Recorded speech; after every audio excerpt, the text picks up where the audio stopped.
સુરેન્દ્રનગર જિલ્લામાં પાક નુકસાનના સર્વેમાં ગોલમાલ કર્યો છે જેવા આક્ષેપો સાથે ખેડૂત આગેવાન સહિત ધરતીપુત્રોએ ખેતીવાડી કચેરીએ હલ્લાબોલ કર્યો।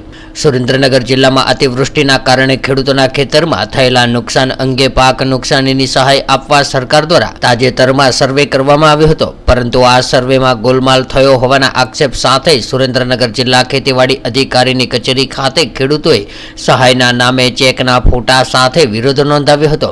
પાકમાં નુકસાનીમાં ખેડૂતો સાથે થયેલી ગોલમાલ મુદ્દે રાજુભાઈ કરપડાની આગેવાનીમાં સુરેન્દ્રનગર જિલ્લા ખેતીવાડી અધિકારીને રજૂઆત કરવામાં આવી હતી, જેમાં એક પણ જગ્યાએ સ્થળ ઉપર પંચરોક કામ કરવામાં આવ્યું નથી, સ્થાનિક આગેવાનો સાથે રાખવામાં આવ્યા નથી, અમુક ગામોને સર્વેથી બાકાત કરવામાં આવ્યા છે, તો અમુક જગ્યાએ આ બાજુના 2 સર્વે નંબર હોય તેવી સરખી જમીન ધરાવતા ખેડૂતોને પણ વધતા ઓછા પ્રમાણમાં રકમ વળતર પેટે મળી રહી છે, એ પણ મજાક સમાન છે। ત્યારે માત્ર ઓફિસમાં બેસીને નુકસાનના આંકડા લખવામાં આવ્યા હોવાના ધરતીપુત્રોએ આક્ષેપ કર્યા છે।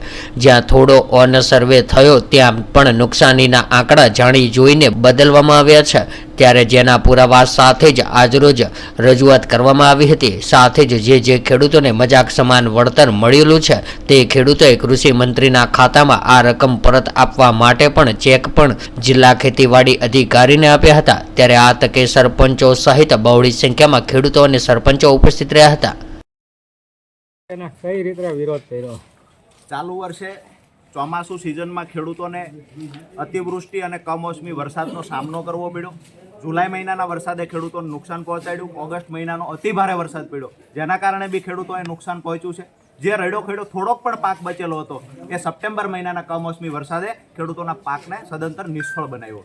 આ સમયે રાજ્ય સરકાર દ્વારા ઓગસ્ટ મહિનામાં અને જુલાઈ મહિનામાં જે નુકસાન થયેલું એ માટે એક રાહત પેકેજની જાહેરાત કરવામાં આવી, સર્વેનું એક તરકટ કરવામાં આવેલું। હવે જે ગામડાઓમાં સર્વે થયો છે ત્યાં ખરેખર સરપંચ અને તલાટીને સાથે રાખવાના હતા। કોઈ પણ ગામમાં સ્થળ પર પંચરોજ કામ કરવામાં નથી આવ્યું, ઓફિસમાં બેસીને સર્વેના આંકડા લખવામાં આવ્યા છે। પાક નુકસાન જે ખરેખર સાચું હતું એને છુપાવી અને નિયમો નેવે મૂકી ક્ષેત્રફળ જાણી જોઈને ઓછું લખવામાં આવ્યું છે। કેમ કરી અને ખેડૂતોને ઓછું વળતર ચૂકવવું, આયોજનપૂર્વક ખેડૂતો સાથે એક ષડયંત્ર થયું છે।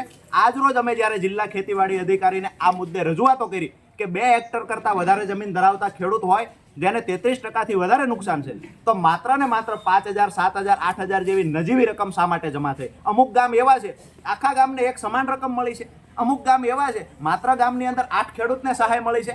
આજે જ્યારે ખેડૂતો સાથે એક તો ખેડૂત દેવામાં ડૂબેલો છે, ઉપરથી જ્યારે અધિકારીઓ સાથે ષડયંત્ર ખેડૂતો ઉપર કરવામાં આવ્યું અને રકમની વળતરની રકમ ઘટાડવા માટે આયોજનપૂર્વક જ્યારે છેતરપિંડી થઈ છે, ત્યારે જે ખેડૂતોની મજાક થઈ છે, ખેડૂતો આજે જિલ્લા ખેતીવાડી અધિકારીને રજૂઆત કરવા આવેલા અને સાથે પોતાને ચેક લાવ્યા છે કે આ અમને જે 5,000, 4,000 જેવી નજીવી રકમ અમારા ખાતામાં જમા થઈ છે, આ અમે કૃષિ મંત્રીને પરત આપીએ છીએ। ખેડૂતો આજે ચેક મારફતે કૃષિ મંત્રીને રકમ પરત આપવા આવ્યા છે અને જે જવાબદાર અધિકારીઓએ ખેડૂતોના જે આંકડાઓ બદલ્યા છે, જેને ખરેખર પાક નુકસાનના સર્વેમાં ગોલમાલ કરી છે, એની વિરુદ્ધ સખત કાર્યવાહીની માંગ સાથે આજે રજૂઆત થઈ છે। જો પરિણામ નહીં મળે તો આવનાર દિવસમાં ખેડૂત મોટી સંખ્યામાં અહીંયા ઉપસ્થિત રહે અને આક્રમકતાથી રજૂઆતો। ખાસ કરીને કયા ગામના ખેડૂતોએ ચેક પરત આપ્યા છે? મૂળી તાલુકાના, થાનગઢ તાલુકા, સાયલા હોય, ચોટીલા હોય, આ તાલુકાના ખેડૂતોએ અહીંયા આજે ચેક પરત આપ્યા છે।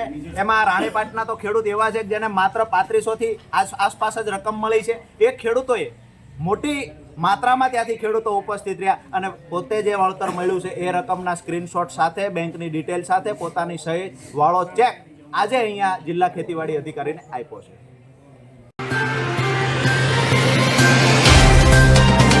तो व्हाट्सएप, ट्विटर, फेसबुक, इंस्टा जहाँ भी आपका अकाउंट है, इसे शेयर बटन के द्वारा वहाँ पर शेयर करें।